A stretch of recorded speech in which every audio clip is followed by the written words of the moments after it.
بسم اللہ الرحمن الرحیم۔ صرف 5 منٹ کا مدرسہ قرآن و حدیث کی روشنی میں 230واں دن 20 شعبان المعظم۔ نمبر 1، اسلامی تاریخ۔ حضرت وحشی بن حرب رضی اللہ عنہ، آپ کا نام وحشی ہے جس کے معنی اکیلا رہنے والا۔ ان کو ابو دسمہ کہا جاتا تھا۔ وہ حبشہ کے رہنے والے تھے اور بہترین نشانہ باز تھے۔ یہ قریش کے سردار جبیر بن مطعم کے غلام تھے۔ کفار نے یہ شرط رکھی تھی اگر حضرت حمزہ رضی اللہ عنہ کو قتل کر دو گے تو تم آزاد ہو جاؤ گے۔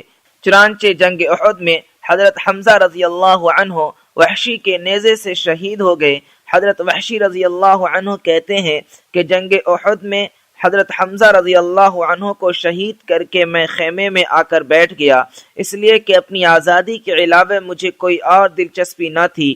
حضرت وحشی رضی اللہ عنہ اسلام اور مسلمانوں کے دشمن ہونے کے باوجود اسلام کی اچھائیوں کو دیکھ کر خود مدینہ منورہ آئے اور حضور صلی اللہ علیہ وسلم کے ہاتھ پر اسلام قبول کیا اور پوری زندگی اسلام کی دعوت و اشاعت میں زندگی گزار دی۔ حضرت ابو بکر رضی اللہ عنہ نے اپنے زمانے میں نبوت کا جھوٹا دعویٰ کرنے والے مسیلمہ کذاب کی سرکوبی کے لیے ایک لشکر بھیجا۔ اس میں حضرت وحشی رضی اللہ عنہ بھی تھے۔ انہوں نے مرتدین کے سردار مسیلمہ کذاب کو نیزہ مار کر ہلاک کیا اور ارتداد کی جڑ اکھاڑ دی۔ نمبر 2، حضور صلی اللہ علیہ وسلم کا معجزہ۔ حضرت حسن رضی اللہ عنہ کے بارے میں پیشین گوئی۔ رسول اللہ صلی اللہ علیہ وسلم نے حضرت حسن رضی اللہ عنہ کی طرف اشارہ کر کے فرمایا، میرا یہ بیٹا سید ہے اور امید ہے کہ مسلمانوں کی 2 بڑی جماعتوں کے درمیان اللہ تعالیٰ اس سے صلح کرائے گا۔ چنانچہ حضرت علی رضی اللہ عنہ کی وفات کے بعد حضرت حسن رضی اللہ عنہ نے امیر معاویہ رضی اللہ عنہ سے صلح کر لی۔ اس طرح حضور صلی اللہ علیہ وسلم کی پیشین گوئی سچی ثابت ہوئی۔ نمبر 3، ایک فرض کے بارے میں، جماعت کے ساتھ نماز پڑھنا۔ رسول اللہ صلی اللہ علیہ وسلم نے فرمایا، مردوں کو چاہیے کہ وہ جماعت کو چھوڑنے سے رک جائیں ورنہ میں ان کے گھروں میں آگ لگا دوں گا۔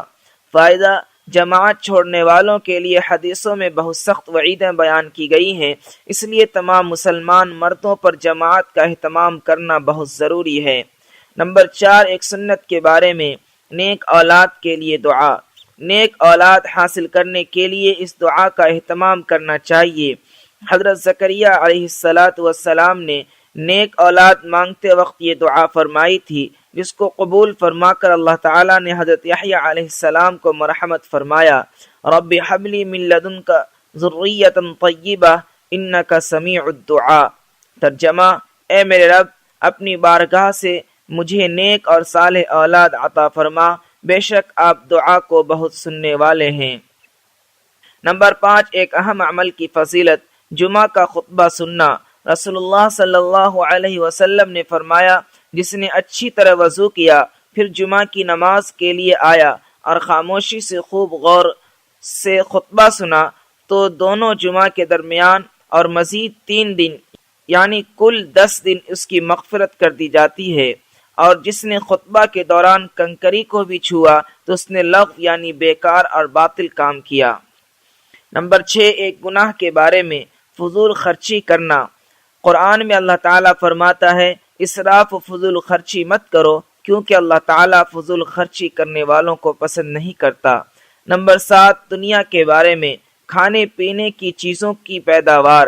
قرآن میں اللہ تعالیٰ فرماتا ہے، انسان کو اپنے کھانے پر نظر رکھنی چاہیے کہ ہم نے خوب پانی برسایا، پھر ہم نے عجیب طریقے سے زمین کو پھاڑا، پھر ہم نے اس زمین میں سے غلے، انگور، ترکاری، زیتون، کھجور، گھنے باغ، میوے اور چارہ پیدا کیا، یہ سب تمہارے اور تمہارے جانوروں کے فائدے کے لیے ہے۔ نمبر 8، آخرت کے بارے میں، جنت کی چوڑائی۔ رسول اللہ صلی اللہ علیہ وسلم نے فرمایا، قسم ہے اس ذات کی جس کی قبضہ میں محمد کی جان ہے، جنت کے 2 دروازوں کے درمیان اتنا بڑا فاصلہ ہے جتنا شہر مکہ اور ہجر کے درمیان ہے، یا آپ صلی اللہ علیہ وسلم نے فرمایا جتنا فاصلہ مکہ اور بصرہ کے درمیان ہے۔ نمبر 9، طب نبوی سے علاج، زمزم کے فوائد۔ حضرت ابن عباس رضی اللہ عنہ نے زمزم کے بارے میں فرمایا یہ ایک مکمل خوراک بھی ہے اور بیماریوں کے لیے شفا بخش بھی ہے۔ نمبر 10، نبی صلی اللہ علیہ وسلم کی نصیحت۔ رسول اللہ صلی اللہ علیہ وسلم نے فرمایا تم میں سے کوئی آدمی تکلیف پہنچنے پر موت کی تمنا نہ کرے، اگر تمنا کرنا ہی ہو تو یہ دعا کرے، اے اللہ جب تک میرے لیے زندگی بہتر ہو مجھے زندہ رکھنا، اور جب میرے لیے موت بہتر ہو تو موت دے دینا۔